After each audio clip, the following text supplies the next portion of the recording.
Welcome to the Trendy Woman Day 3.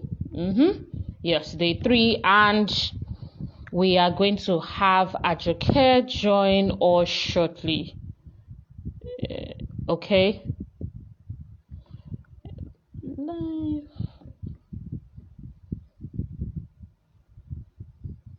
Okay, yes. Ajoke is here.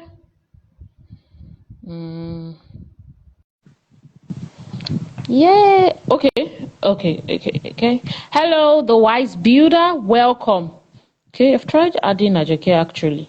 Okay, she's here. Hello, Ajoke, and welcome. I don't think we can see you Hi. properly. Okay, we can see you now. We can see you. We like your hair. Thank All you. right. Hi. So, Fine. I'm doing fine, Ajoke. Thank you so much for doing this with us. Okay, let's get into Ajoke's brief bio. There's a lot more, but this is just a brief bio. Ajoke is the founder of Conversion Academy, where she helps entrepreneurs to get a steady stream of customers online using high converting funnels. So far, Ajoke has helped thousands of business owners improve their businesses using the techniques and tactics she teaches. She has a master's degree from Anglia Ruskin University, UK, and a Bachelor of Science from Covenant University, Nigeria. When she started a business, a different one, many years ago, Ajoke spent thousands of dollars trying to find out the path that would lead her to success.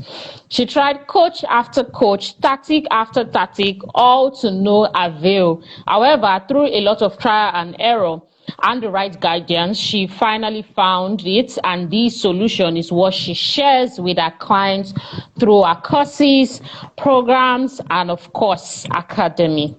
Thank you so much, Ajoke, for joining us today. So yes, Ajoke, just like your bio already is sharing, you definitely have tried different things along your journey of being a career person and also being a person who is passionate about business and also trying to work it out. Why did you see the need to start up a business, even though you've always been in the career space? And we'll get to that, but why did you see the need to start up a business even as a working career person? okay, I think it's more of a personality thing. Of course, you already know like, my history because Nkechi was one of my closest friends in school, still is one of my closest friends. I was say I So, was okay. Yes. I'm like, please let us. We'll deal with it after the live.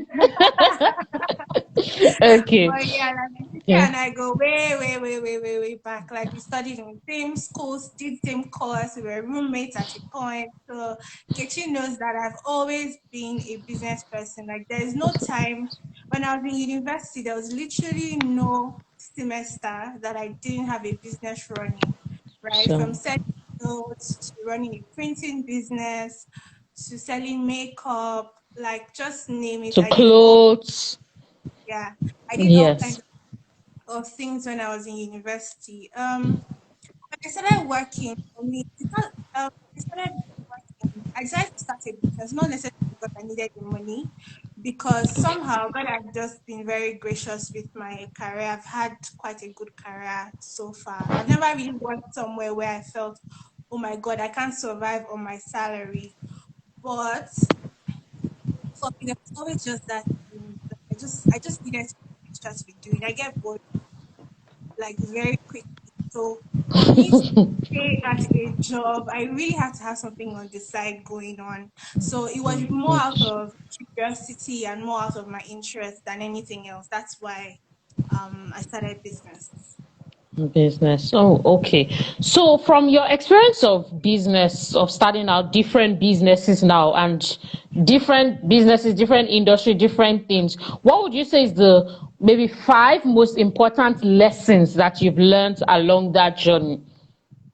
Hmm. Okay, I think the first one is that really there's nothing that is impossible.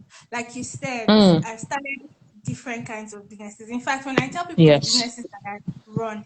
Not the businesses I did while I was in university, because as a student, people just generally expect that you can do anything.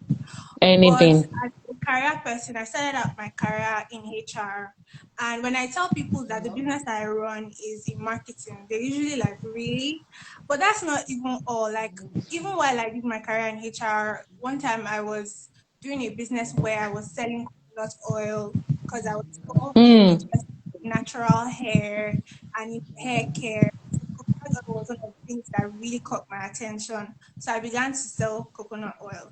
Another things I Mm. did after school was, rather while I was doing my career, was I ran an animation business. So many people who have known me for a long time know that at one point I had an animation business, and there's so many other Mhm. things I did along the way. So the first lesson Yes. I would say is that nothing is impossible. Don't limit yourself to say, okay, I did this in school, so I will do this. Don't limit yourself to say, oh, I'm an accountant, so the only type of business I can run is It's accounting. Hmm. not for you to like use do the exact same thing that you do in your career on the side because of things like conflict of interest, right? Yes. I learned, I may not get to five because To 5 years. um, It doesn't have to be five. It doesn't have to be yeah, five. Absolutely. yeah, another lesson I learned was really that you find clarity when you're moving. So let's say you're Hmm. thinking about starting something, you want to move forward, but you're just confused. Like, will it work out? Should I try it? Should I start it? The truth is, if you don't start, you're never going to know. Like, you're never going to know if it will succeed. You're never going to know if you like it. These are all some of the things that stop people from moving forward towards their dream because of the Yes. and all these fears. So one thing I would say, definitely want to make sure that you start moving and realize that as you move, the clarity will come. Some of these questions that you keep asking yourself will get answered. For instance, asking yourself, will it succeed? You will never find out if you don't start. So when you start, you realize whether it will succeed or it will fail, Or right? not. Mm-hmm. Just the importance of mentors. I think anybody that knows me knows that I'm big on coaching. I'm big on mentorship because the truth is, as much as I like to try things and see if it works by myself, at the same time, I also Mm. want to chat about how I invest my time and how I invest my energy, right? Mm. So I know that there are people who have done this thing that I want to do, have succeeded as why don't I invest in learning from them so that I can cut down my journey? This is something that my dad taught me a long time ago. So even when I entered Yes. in my first semester, I looked for like a first class student in final year. Start out, we had to ask her, what did you do? What are the regrets you had of the journey? Those are some of the things that shaped me and something that I always continue to do. So those are the three things that I would say. Three important lessons. Thank you so much, Ajoke. Ajoke, let's move to career now because this segment is both for career and business, and you are just the greatest resource person for this because it's something you have experienced. It's not you didn't read it in a book. Something you have experienced. You're still experiencing. For career, Ajoke, especially for our target audience, a lot of people that are looking to get into the particular industry after school, whether masters or BSc. What are things that have changed over the years that are not the same thing like it was 5 years ago, and what are the things they should look out for or they should pay attention to while trying to build a career or start.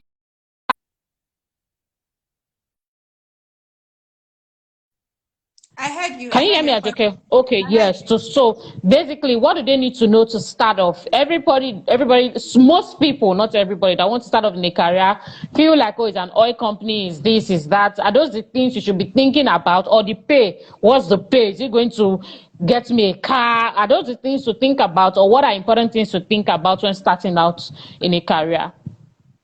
Okay, so the thing is, I hear two questions from you, and Yes. the first question I hear is, what should people do differently, like versus maybe years and years ago? What Then the was done? second Yes. one is, what should people be looking out for when they're looking to start a career? Those are two questions I hear. Yes. Please remember the Yes. second one, so you remind me when I finish answering the first one. The first one. Okay. Okay. Yeah, so the first one Get is it. really around what people do differently. So I mean, like how many years ago, right? I mean, when people like us were getting into university, even though by our time it had changed already, like the world was already changing Mm-hmm. so rapidly. But Mm. before then, let's say parents' time, all they needed to do Mm. was into school, come out with a good results, and literally the jobs would be lining up, right? Like, Yes. you would hear about scholarships, you would hear about maybe your parents' friends or your parents who studied abroad, and it was a scholarship that took them abroad because they did Mm-hmm. well in secondary school. Like you hear about all these government programs. I mean, the jobs were there in abundance. But times have changed now, and you have to be more conscious when you kind of go your career. I mean, I know people who are in the workplace, when I ask them, what did you finish from school? They tell you a first class. Did you get any scholarship? No. Did you get an automatic Mm. job offer? So gone are those days when while it's important for you to have good results, I think it's important. Whatever Mm-hmm. but the truth of the matter is those things no longer guarantee your success in the real world. Those things no longer guarantee your success as an individual in the world of work. So one of the things I Mm. said was when I got into school initially, I sat down with a first class student in my program, and really, I think she was the only one, or they were two. I think she was the only one really in our Mm. 100 level. The lady in first class, it was just one lady Mm. in first class final year. And I sat down with her and I asked her like if she had any regrets. I asked her what would she do differently. I asked her so many of those questions. And what she Yes. told me, I mean, yes, she has a first class and that's great, but she wishes she was more involved in school. Like she felt like she let school, pass by her. And Nkechi can testify to the fact that I literally, in fact, I mean, this is the side, but there was one particular class we used to have on Saturdays that used to clash with my extracurricular activities to The have today. activity. Because, That's because why I I started needed laughing when you said when she didn't allow school go through her. I started laughing. because yeah, that was really what shaped my perspective around that. Because I mean, I saw this lady; she had almost everything per se, but she didn't have that extra thing, and it was because she wasn't able to sort of, I won't say balance, but she wasn't able to give herself to both things, right? Mm. So one of the things I made sure I did was to participate, and really that's what got me my first job. My first job in Wow. That's what Wow. got me the job because I was participating in extracurricular activities. When someone had an opportunity to go through a competition, the person asked me to be a part of it. And one thing led to Mm-hmm. another. Landed an internship, got some experience. Then I finally landed my first job after school. So yeah, I would say like for students participating in extracurricular activities is a very important to. Now let's go to the second part, which is really around what should you be looking out for when you're starting your career. Certain. Yes. I think this one people already know that not you don't necessarily need to practice what you studied in school, right? What you studied in school Mm. is what you end up being something else. So and really then limits to what you can do. That's the most important lesson I think I can leave with any young person. There are Person. absolutely no limits to what you can do. So, a few questions you need to ask yourself. I mean, what is the future of this career that I'm going into? Everyone knows that there are very hot careers right now that Mm-hmm. may be hot in the future, may not be hot in the future, but you need to ask yourself those questions like, what career can I go into? And then another Mm-hmm. thing is, field can I go into? Another thing is really, what do I enjoy? And you don't need to box yourself into a space where you feel like something you enjoy today is what you must enjoy for the rest of your life. Absolutely not. Right? So you can just go off based off of what you enjoy right now and begin to build from there. Then the third thing I would say is don't wait around for somebody to hand you a job. Don't Mm. wait for somebody to have a job. I always tell people that I can never find myself in a space where I'm completely flattened out and not able to provide for my needs. And the reason is not because I have like millions and millions of naira saved somewhere or dollars saved somewhere. It's simply because the reason I cannot be stranded is because I've got skills, and the most important skill that I have is the Mm, ability to learn. That's the most important skill you can ever have, the ability to learn and mm, adapt. That's to really what learn. build a career or to switch careers if you need to, or get something doing that can, basically make you the money. Wow, the most important skill you can have is the ability to learn. That is Yeah, very, very striking because when you talk about skill, a lot of people think, oh, let's quickly go and get all of this other Microsoft Excel and so on and so forth, and it's great. But if you are not building that your capacity and ability to learn, then it's all going to not progress over time as the world is changing. Okay, absolutely. what is how can so there are people that have handled, I don't know, this may not be something that you've dealt with directly, but you may or may not know people who have gone through this. If you can help us out with this question. Some women tend to handle or tend to find themselves in places and spaces where they have to handle sexual harassment in the workplace to move up the ladder. Is that something that is overrated, or is it something that is true? And how can, so two in one question, how can a woman deal with that, a woman in the career space? And then how can a person diligently move up the career ladder without having to compromise? So you've been in this great workplace and then you want to grow. What are some tips to growing in your career space without compromising, trying to do eye service? And then, of course, there's this person that is having to deal with sexual harassment. So, one. Okay, so I'll just talk about sexual harassment specifically. Okay. Mm. So the truth is that if you're really working in a great workplace Okay. will typically have avenues for you to report sexual harassment. Typically, Okay. right? So Typically, if it's okay. a case where someone is making advances at you that you don't welcome, you let Yes. them know that, listen, I'm not interested, but the person still Yes. insists that they're gonna, make the advances anyway. I think if you're working Mm-hmm. in a good place, right, Okay. then you Yes. should be able to report such a situation, right?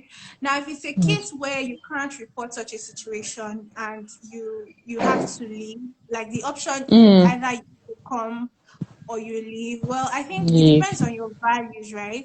If you're a Mm-hmm. believer, for example, like if you're a Christian, then Christian. of course is you rather leave such a job.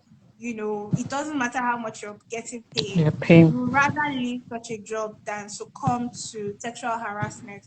But which then brings us back to the point of, really, at the end of the day, is your skills, your determination, all those things will make way for you. Because the truth is, leaving your job is not the end of the world. It can never, ever be the end of the world, really. And I think people just Mm-hmm. have this very huge fear about leaving their jobs, which is why for many people, you usually need to have like a plan B, a side hustle. Because if you have a side hustle, you're already used to sort of making money by yourself. Mm. So Mm. there's no job you do that you feel like it's the end of the world for you. And if you leave, you're going to die because you already know that you can make money by yourself. You just choose to build this particular career. So if it's something that is going to come between your faith, then you definitely want to walk away from such a situation while you look out for other opportunities. But you know that you have something on the side that you can keep. Okay. Okay. Yeah. All right. So well, you've been able to answer the two in one question, pretty much.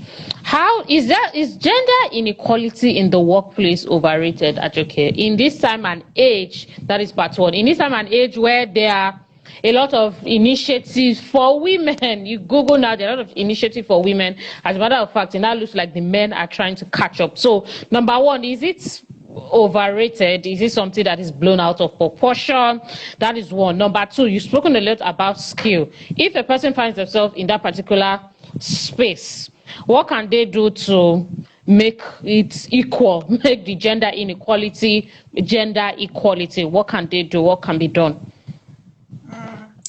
So, well, the truth is that I don't believe that, gender inequality conversations or the situation is being blown out of proportion, because it is true that women, in certain cases, women don't get equal pay for equal work. It is true that in many cases, women have to work twice as hard to get certain things that men get on a platter of gold. It is true that because women are women, they get stereotyped in certain negative ways that sort of hinders their career. So if I give you an example, you have two regional Yes. managers. Let's say you have two regional sales managers. If both of them are very strict on their team and they're very, one of them, most likely the woman, will be labeled as being a witch. And if, in fact, if she's not married, that's the reason why she's That's the frustrating worst. everybody. Mm. But if he's the guy, then he's ambitious, he's focused. But if he's a woman, Mm. she's good, she's this, she's that. So, I mean, there are those things, and the truth is, we cannot ignore them, right? So, if, Okay. I mean, if you find yourself in a place where there are all these programs, I think women, I mean, it's good that the conversations are happening today, so women can definitely take advantage of those opportunities if they exist where you are. But in cases where really you don't have the opportunity, like you're being marginalized in the workplace and there's nothing, it almost seems like there's nothing you can do about it. Well, the truth is, in such instances, what you just need to do is work twice as hard, speak up when you can, if you can, and then work towards either starting your own thing where you can give more women opportunities, or you look for an organization where you feel like you'll be more appreciated. But the truth is, as Shouldn't. human beings, we don't have to take everything that is thrown at us.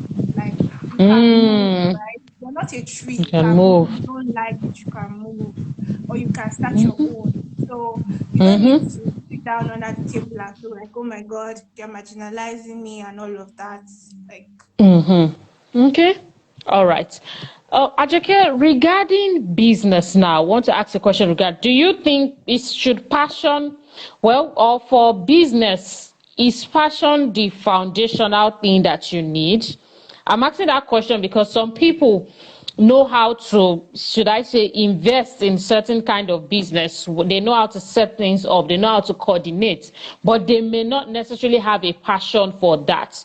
Is that still okay? Or for business, when you're getting into business, that passion has to be the first capital, if not, without which everything is going to collapse as time goes on. What is your take on that? well, the truth is that, in my opinion, like even passion self, let's say you're passionate about something today, tomorrow you're no longer passionate about it. It's a very fickle. I won't say it's a fickle thing, but to me it's Mm, fickle, especially because the kind of person I am. I would never say to someone that you find an opportunity, don't take it because you're not passionate about it. what An about it? opportunity that can make your life better, an opportunity that can make the people who depend on you, like, make their lives better. I will never say Yes. that. So, for me, the driving, I mean, the reason why I'll take advantage of an opportunity is not necessarily because I'm passionate about it. Like when I started my animation business, it was just because I saw how people were responding to the videos I had created. I'm like, why can't I make money of this, right? Of I it, wasn't yes. necessarily passionate about animation design, or I wasn't passionate about animation. So I don't Okay. really think, I mean, if you're passionate about it, you find a way to make money off it. Fantastic. But for some people, what you're passionate about, when you really sit down and evaluate it, you can't make money from it. So you've got to do something else that you're not passionate about to be able to About. feel passion. Not everybody has the opportunity to make money from the things that they are passionate about, and that's okay. You don't need to put Mm. pressure on yourself to find that thing that intersects with every single area of your life. Sometimes you will just need to do something else to feel this other thing that gives you joy, and I think it is perfectly fine. Fine.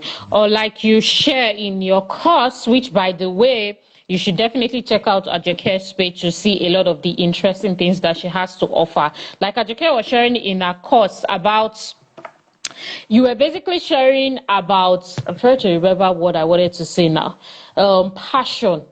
How did I forget? Anyways, you were sharing about how we can, something about passion and how to, I honestly cannot remember. That's fine. Okay, when I remember, I'll come back to it because I remember we're talking about passion or passion business. How did I know? Anyways, I think I was just so concentrated on what you were saying, but I will say it immediately I remember. I will try to remember and I will say it immediately I remember. So now talking about passion now and career, must a person be in a career that they love, or if they're in a space where they're still trying to grow financially, they can just get into any kind of career that they like, or any kind of career that pays them, but not necessarily that they are passionate about. What is your take on that? That is, in quotes, what people now tag as just doing the 9 to 5 just for a while till you get to a certain place. Yeah, I think it's important to understand yourself, right? And understand how you're wired. So I'm all for, Okay. of course, your bills will not pay itself. And at a certain point, your parents are going to stop taking care of you if they were taking care of you before, right? At some point you have Mm-hmm. to fend for yourself. But so the truth is part of adulting is dealing with situations that you don't necessarily enjoy, right? But Mm. because you know how important it is, it's just like when you were in university or when you were in school, whatever school level of school you attended. There were times when you were not going to enjoy reading for your exams, but you knew that you had a goal that you wanted to achieve, whatever grade you wanted to achieve. You knew that you couldn't Yes. get your degree if you didn't study. So you are not going to say to yourself that I don't like studying, so I'm not going to study. There are times when you've got to do what you need to do, right? I mean, it's the same thing with any area of our lives, really. Like, there's that part of, being responsible and being disciplined enough to maybe take on the things that we don't necessarily enjoy so that because we have a goal and we have, the vision that there's something we want to do at the end of the day. So I think it's Mm-hmm. very valid for us to do things, do jobs that. But what the problem I have then is when people get into such environments, then it's almost like they relax. They lose Uh-huh. sight of what got Mm. them into that space in the first place. Let's say you've always wanted to start a business, you've always wanted to do something, maybe a cause, pursue a cause in your community, but you know that maybe the business or that particular cause that you wanted to pursue in your community, like a social Mm. cause or something, you know that Mm-hmm. you'll not be able to fund itself. So you take up a job. So what I find some people do is that they begin to make excuses for themselves when they find that Mm. job and they now like totally neglect that dream. And the truth is, you will always feel unfulfilled, right? At the end of the Okay. day, you wake up So one at the morning end and of ask the day. yourself, what am I doing in this job? People begin to have Mm-hmm. crises and all of that. So that's something you want to make sure you don't lose sight of. Okay, Ajoke, what I wanted to say earlier on was you were teaching one part of your course about just you're teaching us about industries and how when we have something we are passionate about that is new, or literally let's just say it, there's no market for it first. We can leverage on what there's a market for, and then of course then introduce, yes, I learned that particularly, for introduce whatever it is, whatever great ideas that we have, but let's try to leverage so that it's not a struggle all of the time. And that takes us to the next business question that we have for you in Tetunji and business and career. So now you teach all of this, and one of the things that you teach is what I just shared that I learned and just changed my life actually from your course. Do you think that this mistake of this new industry thing, people still make it? Do you think that people still make that mistake? Or do you think people are getting better when it comes to learning that they need to leverage on an industry that exists to be able to publicize or to be able to come out to show themselves as an expert? Okay, let me first of all explain what I mean. Yeah. So what Okay? I mean is sometimes when people start a business that they are not sure there's a market for, For, right? yes.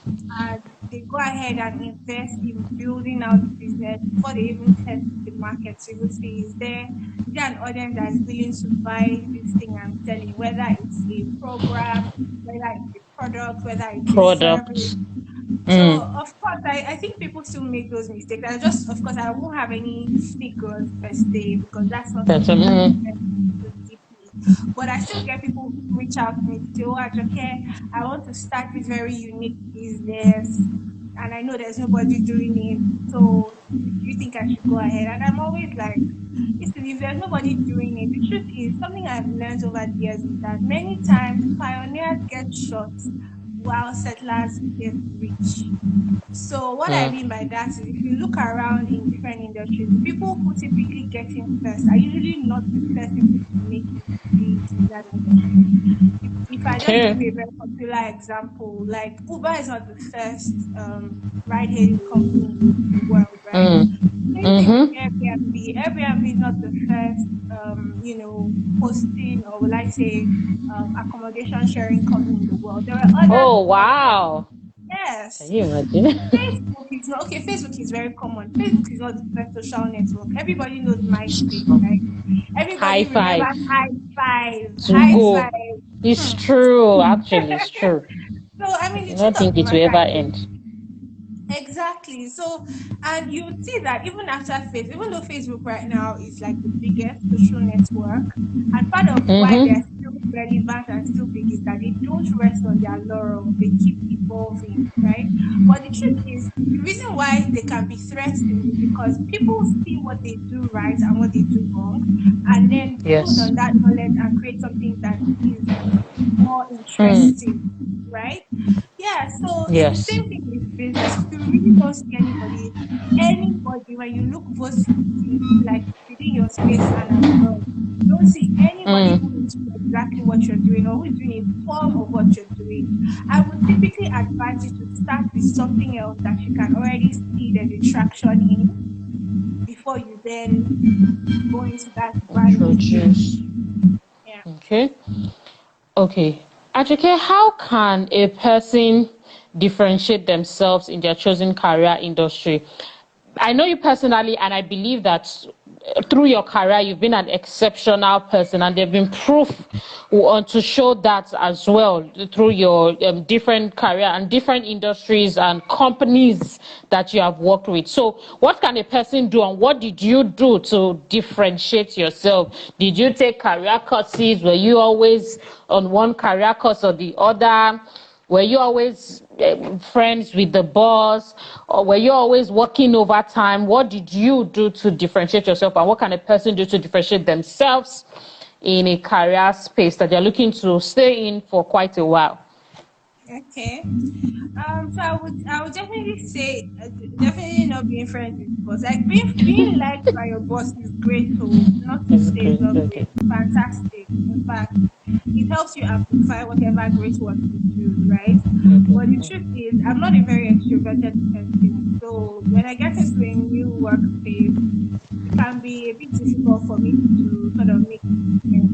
But I think the number one thing would really be of being willing to go above and beyond because the truth is, I mean, for me, what makes you stand out is giving that extra. Just Mm, find, like when that's you get into extra. a new place or at your workplace, whatever, you can just find one area where you just feel like you're going to own and you, Okay. you go out of your way to help other people. So if I give you an example, I mean, in all the places I've worked, right? Mm, When it comes to like problem solving, people know that I really like to tackle difficult problems. And so that's something that I always make myself available for whenever I see a colleague struggling with, trying to come up with maybe deal with a problem that they are facing or coming up with a solution to something. I always like, even though it's not my business, I always find out, oh, what's mm. happening?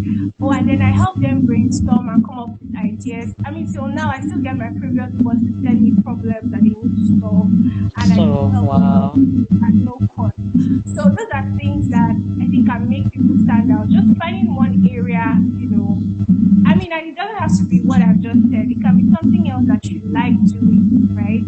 So out of all the things you like doing at work, there can be one or two things that you're extra passionate about or you're exceptionally good at Yes. on the little space. Reach out to people around you. Before you know it, you'll find that people will whenever it's something that is related to that thing, people will come to you and you almost be I don't want to say indispensable, but people will just Mm, like having you, on their team and all of that. Of that's course, okay. there's the other thing around, being influential lifestyle. So if you're someone who really cares about being promoted and all of that, then you definitely want to network and all of that. But that's not something I. Okay. Okay, let me keep that comment. Okay, all right. So, advocate for a business owner, especially a new person in the industry, how can she determine her pricing? What factors do can she, especially for service-based businesses, what factors should you consider and add up to determine your price, especially when you're working from home? So sometimes people just say, okay, all right, 2,000, okay, just bring it. Should a person go on like that, except when you're And two probably doing the thousand person a dollars. favor? Nice. Actually, I meant that, but nice, nice, as in just $2,000. So, how can a person, even though you're working from home, not underprice, because it's more of underpricing that people tend to do, or even overprice. So, let me make this other question. And at when can you say a person is overpricing? Well, my person is really about the value you deliver. Like it's really around the value you deliver. Like value you deliver to a person or a group of people. Group Is of it people, yes. yeah, is it equal to the amount of money you're probably charging, right? So Okay. that for me it's very hard to except if really you're doing a very shoddy job, like you're literally that, and that's another extreme, like you're cheating people. Extreme. That's Ah, like you're okay. cheating people. That's what it is, you know. Mm-hmm. But in terms of the value, and I think people typically would define value in very narrow terms, right? So when people think about value, usually they're thinking of, okay, let's say I sell a what will I call it now? I sell a, I don't know, something random. I don't know if you can give me an Perfume. example. But Perfume. let's say I sell a perfume, right? You know, Perfume, there are yes. levels to this thing. First of all, there are things where, okay, there are things where you cannot charge above a certain ceiling simply because of the markets, right? And because it's a commodity. Like it's something that a lot of people have access People. to. So you selling it at a significantly higher price, you're gonna be, you know, you're gonna be hurting your own business. And that's the case with many product-based businesses, like many physical product-based businesses. You can't charge above a certain ceiling because at a point you will be ridiculous, right? But if it's Mm. something that is more intangible, like you're selling a course, for example, you're selling a service, the reason Mm-hmm. is the truth is whether it's a very common service like a plumbing or it's a very Mm. exclusive service like coaching, you can charge Coaching, counseling. whatever you want, but you just have to have, your built the value of the service you deliver to a certain point. So if I give you Okay. an example, when let's say I'm a coach, right? If the value that I Yes. deliver to people is not just that, oh, I help them, make money. It's also Okay. that, I help them achieve the kind of freedom that they want in their life. And that is, you can't put a price on that, right? So that's exactly what I mean by it really depends on, the situation. It depends on what you're offering to society. The market definitely plays a role, but also the value that you deliver is the most important determining factor. Okay. Adoke, you are big on advertising, and there are some people, and if for those who have watched your course or who will still take your course, they will see the importance of advertising. One of it being that you showed us that some of these brands that we even buy in our everyday life, we know them via advertising. It's not like we saw them and then we saw them on TV, radio, and we went to purchase it. It's just as simple as that. But a lot of people still, or some people still tend to struggle with social media advertising, all in the name of let's build organically. Let's build organically.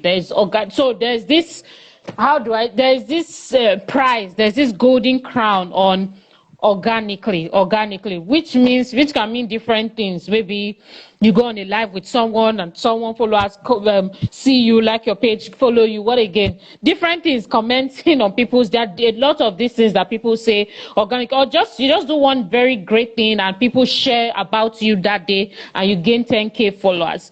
So why do you think, because that's something that people still struggle, why do you think people still struggle with that or feel one is greater than the other?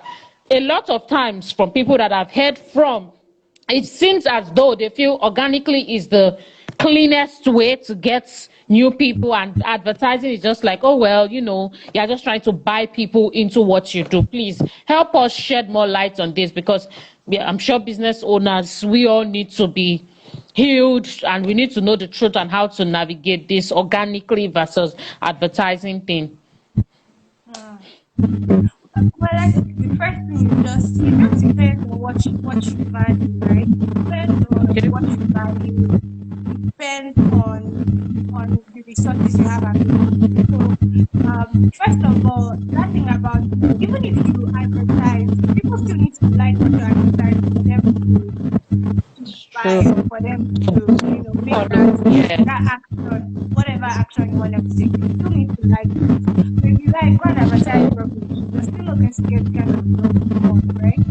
But so when I say it depends on what you value, let's say someone is just starting out with business, you don't have that money to invest in advertising. And the truth is, you don't need a lot of money to invest in advertising. We're going to talk about that. You don't need a lot of money to invest in advertising. That's the truth. But for some people, they're really, really down to the point where they don't have any money at all. Like they can't afford to. Well, then you got time, right? So for me, organic versus paid advertising is like trying to decide whether you want to spend money or take or spend time, right? For me, like you know very well that my entire career has been, I've mostly always had a 9 to 5. So building my business for the most part, I mean, there are times when I don't have a 9 to 5, like right now, but for the most part, um, I've had to build my business on the side of something. So I didn't have the time, and even now that I have the time, I could, do all these organic things, go live here, do this, do that. Fantastic, but it's just not something that I enjoy all the time. Like it's only a few people that can drag me to come and do this live that you drag me That's to do, right? Exactly. So like it really around, first of all, what resources do you have available, right? Secondly, what's your preferred lifestyle? Because no one is better than the other. There are people who enjoy this thing. There are people who enjoy it. Like being on social media 24/7, they've got it on lockdown. They can do it. They can do it well and they enjoy it. And it's fine. But there are also people need you have some time in the day. You want to just chill, do other things, even if it's to even work on the business that you're working on, because sometimes people forget that running around on social media, yeah, it helps you build your business, but sometimes it's actually not the building your business bit, like it's not working on your business, because let's say you make a sale, you still have to process it, you still have to fulfill it, you still have Yeah. to work on your internal business processes. All those things I think you have to spend time on as a business owner, plus your marketing. So if you can automate your marketing and you have the resources to automate your marketing, why not?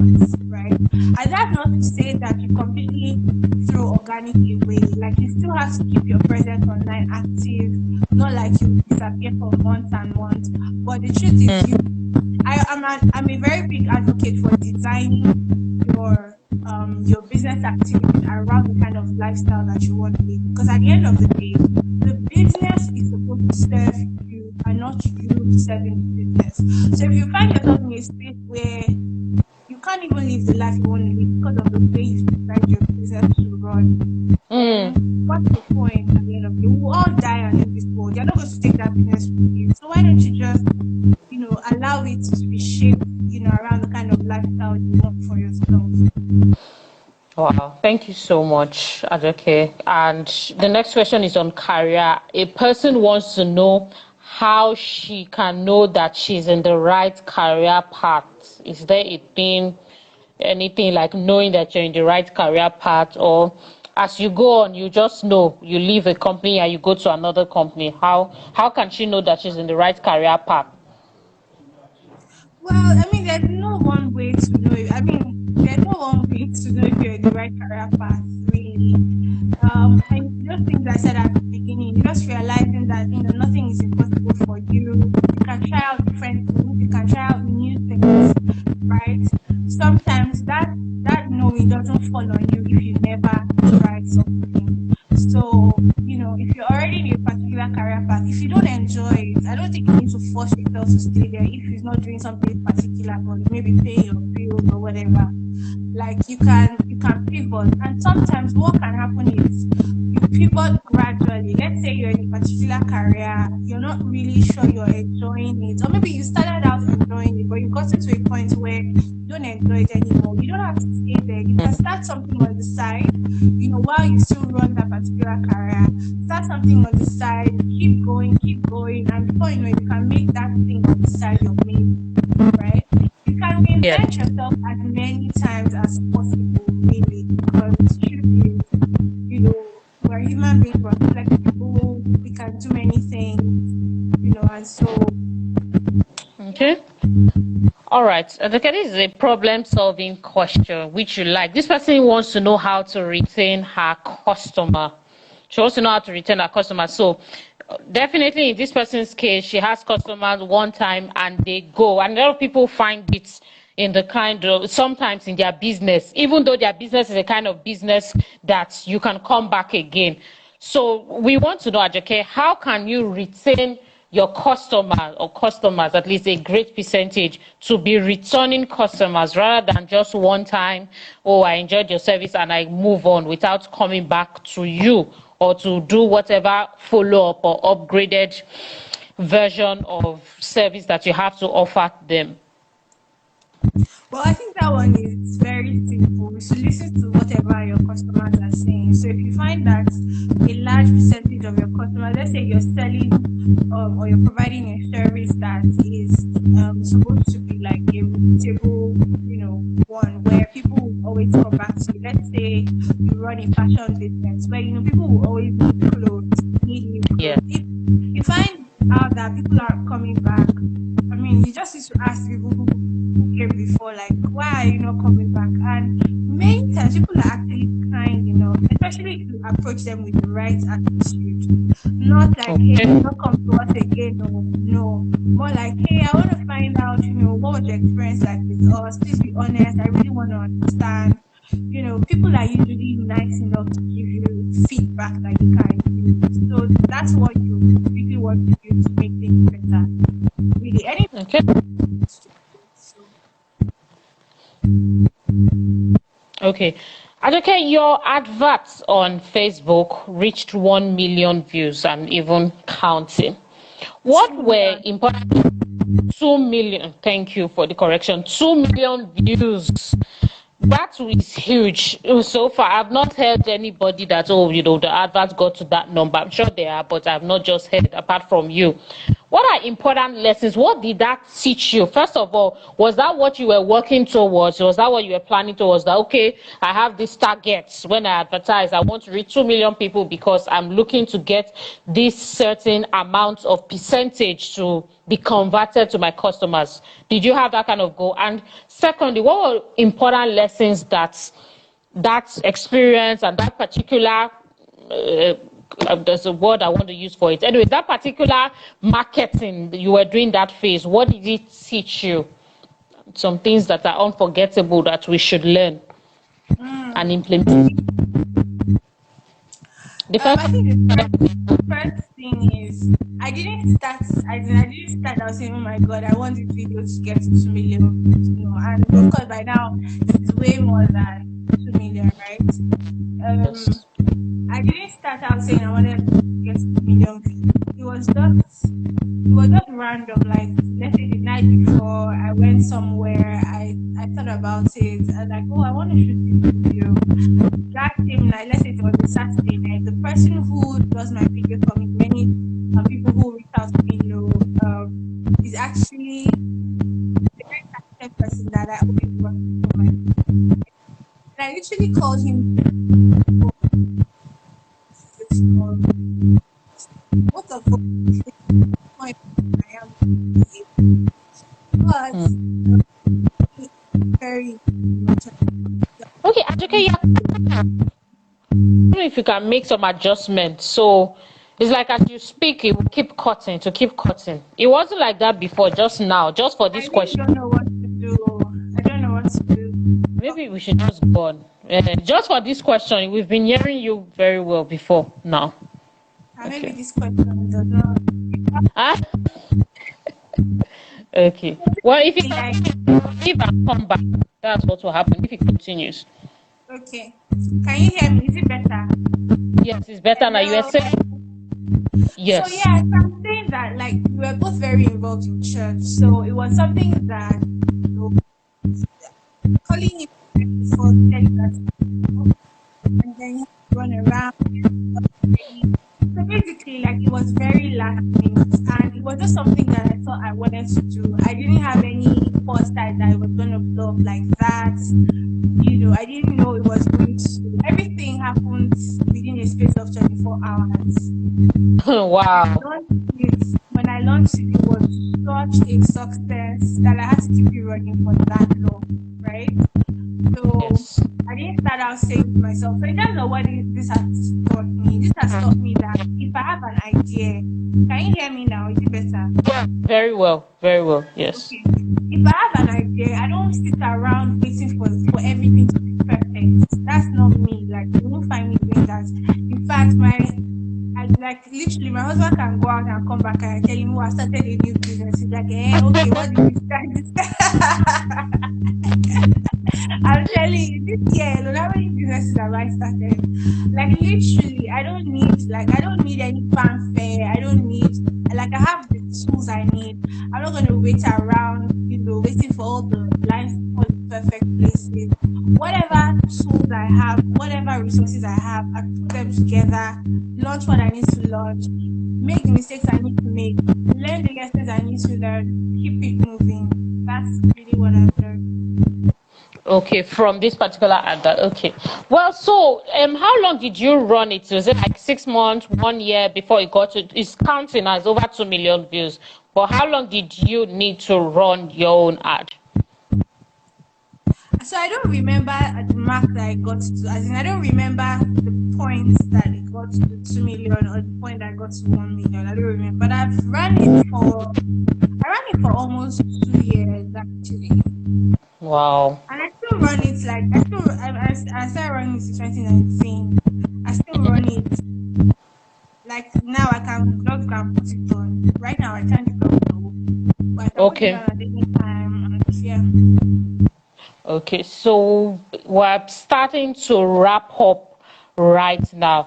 And a person wants to know how much is too much for marketing or advertising. Well, I think like I said earlier, it's really around how much resources you have, right? Of course, when you're starting out, you want to start small because it doesn't matter if you have all the money in the world. You don't want to start and spend all your money on something that is not going to work. You want to pace yourself so that as you go on, you learn from it and then you can invest more if you're getting the kind of results you want. But the truth is with marketing, you're either learning or you're making money. That's really how it works. Especially with online marketing. Like if it was TV or if it was radio, that's a different conversation because you really cannot trace the impacts instantly from TV to your actual sales, right? But online, you can literally say this particular ad with this video, wearing these shirts with these words, this is what led to this particular sale. You can literally do that. So you just need to pace yourself with investing whatever amount, even if it's $5 you want to invest a day. But I know people who do $1 a day. Just it's all about learning. So start wherever, start with whatever you have, and really you definitely see the results. Okay, so a person wants to know, a person in a tech or who has chosen to, because you don't have to be a tech person, you say that all the time to us, to use tech tools, but a person who have chosen to automate a lot of processes in a business. Supposed to know, do you still need team members or staff? Is there a need? Okay, it doesn't mean, is there a need for team members or staff? And at what point can a person get that if you are using a lot of automation in the business? What is your own personal advice for that? Well, the truth is that at some point you'll probably need team members. It depends on how big your business is and how big your business is planning to grow. But no matter how much you automate stuff, at some point you may need team members. But the truth is, I mean, if you're really making good use of automation, you may not need team members for a long time because you can run things yourself, really. There are so Okay. many things you can do without having team members. But one thing that I know that you typically would need somebody to help you handle, especially if you're investing a lot in advertising, or if you're investing a lot in getting traffic into your world, will probably be customer service. Because at the end of the day, no matter how much you automate, human beings will always have very weird questions that you need somebody who is hands-on to help you out with while you work on other things in your business. So, or an assistant because you get busy, things like that. So yeah, you definitely need to build a team eventually. But In if you automate, you can delay the time. the time. In your career work, what would you say, if it's okay by you to share, what would you say has been the most difficult period or difficult, is it lesson, period, or time, or thing that you've had to learn in your work, your career journey? I don't know, Kichi. You come now. I don't know which one is this one now. Which one is the most difficult? So yeah, Like, anything that made you say at a point, you know what, I'm even just going to quit tomorrow.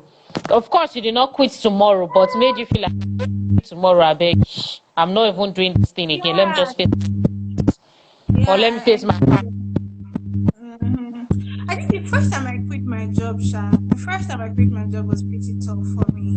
Like I had all this, I had all this excitement. I was going to do great things, and then I started, and the grass growth started. I'm like, what? I mean, I was making money on the side of my job. You get it?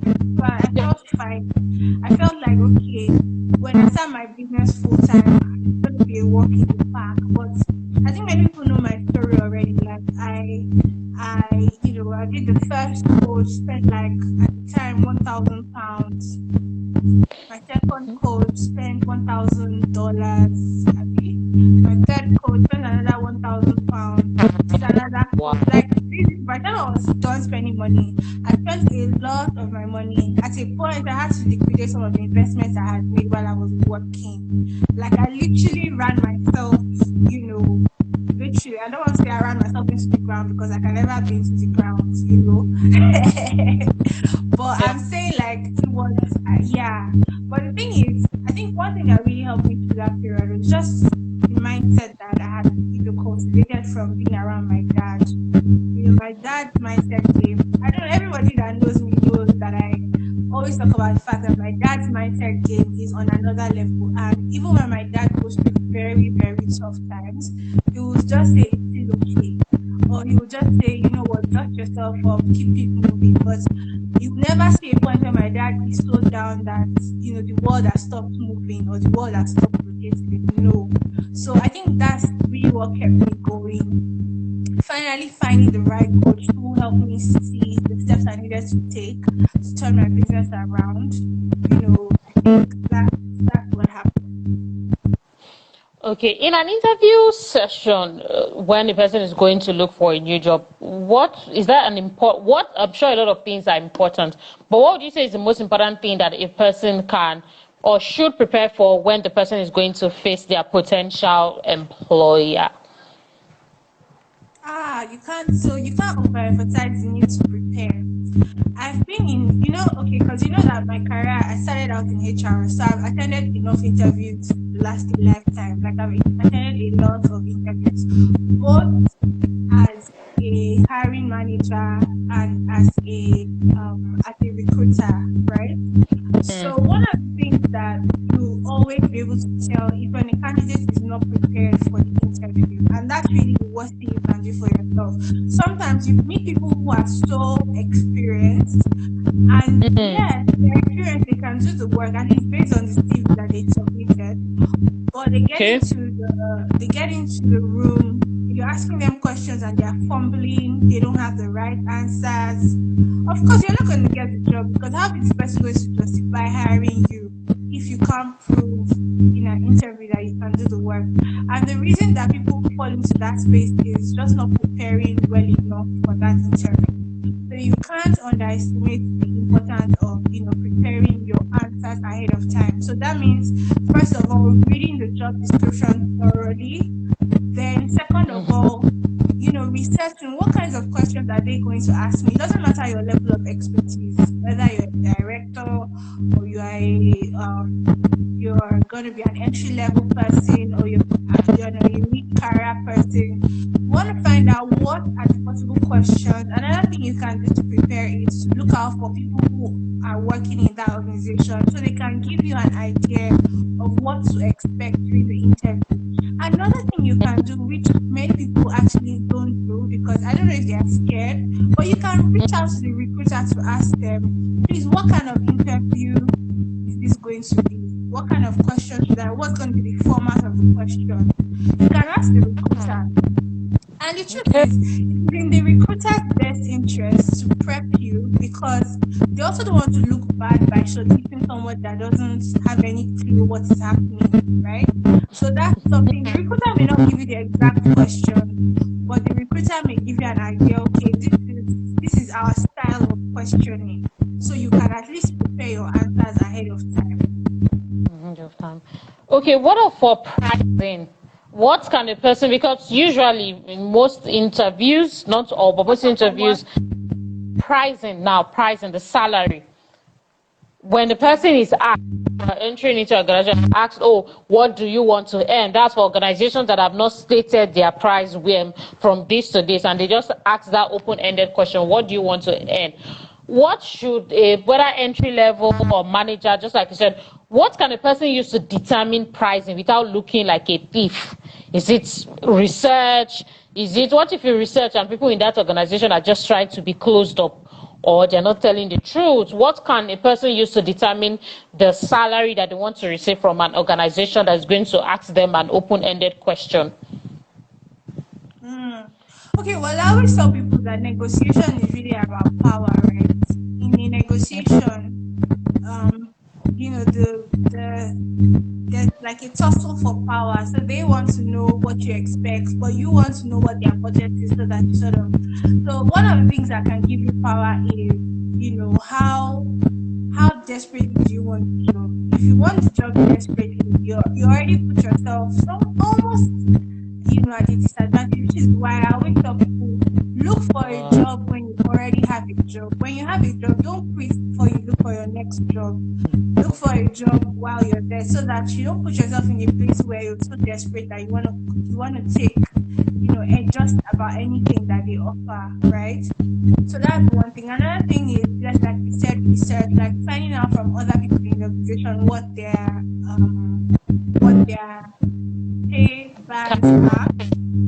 But Yes. another thing you can do is, of course, research online. So now we have places like Glassdoor, PayScale, all of those things that can give you pay information, except if it's a very small company, right, where the information is not available online. Another thing you can do is, you already know what you will not go below, right? You already know Yes. what is your ideal. It's not bad for you to state a wide range of your ideal. So let's say your ideal is, if I say, let's say your ideal is 700K. You can go into the interview and say, oh, anything between, let's say, and 700K, meaning that maybe you've earned 500K in the past, or you are currently on a salary of 400K, and you think, okay, I want to move up to 700K. That's fine. But if it's a case where this organization is significantly better than your current organization, allow them to make an offer to you, and then push back based on the offer. So let's say you're moving from a very small company to a multinational. You know already that at a multinational now, they would already have their, their paybacks and whatnot, right? Mm. So you can just tell them to make you an offer, and then based on whatever offer they make you, just push back at least once to say, "Oh, hey, please, guys, this. Can you take this up a bit for me?" And then, of course, Okay. making sure that you're not shortchanging yourself. So, for example, you can't be accepting an offer that they're offering you exactly the same thing that you're currently earning. Like, doesn't make any sense. Mm. Yeah. Okay. So, Some yeah. people can be scared of not going there to look like, oh my God, I just want to take. Is that something, is that a fear to push away? Because I want to know, is it better to overcharge than undercharge? Well, because, yes, some people are so scared of overcharging and not or looking somehow that they tend to overcharge more. So, which one is better, overcharge over undercharging, or just always try to keep it safe? Well, I think that the most important thing to focus on for any person who is going for an interview is to do a hell of a good job at the interview. Because the truth is, if you do a very good job at your interview, in many cases, especially if the job is a specialized one, in many cases, whatever you say, if whether you over or under, okay, no, not under definitely, because if you understate your desire and they actually give it to you, you come in feeling like maybe I should have said more. That's how you Yeah, always feel. Even if exactly. you always feel like if you understate, like you already know what the market value is, then you go and understate it. You know very well that you come in feeling like I should have charged more, and you will feel so disgruntled. Sometimes you may not even be able to give it your best because you just keep feeling like these people are not paying me well. But you always want to state something that is comfortable for you, right?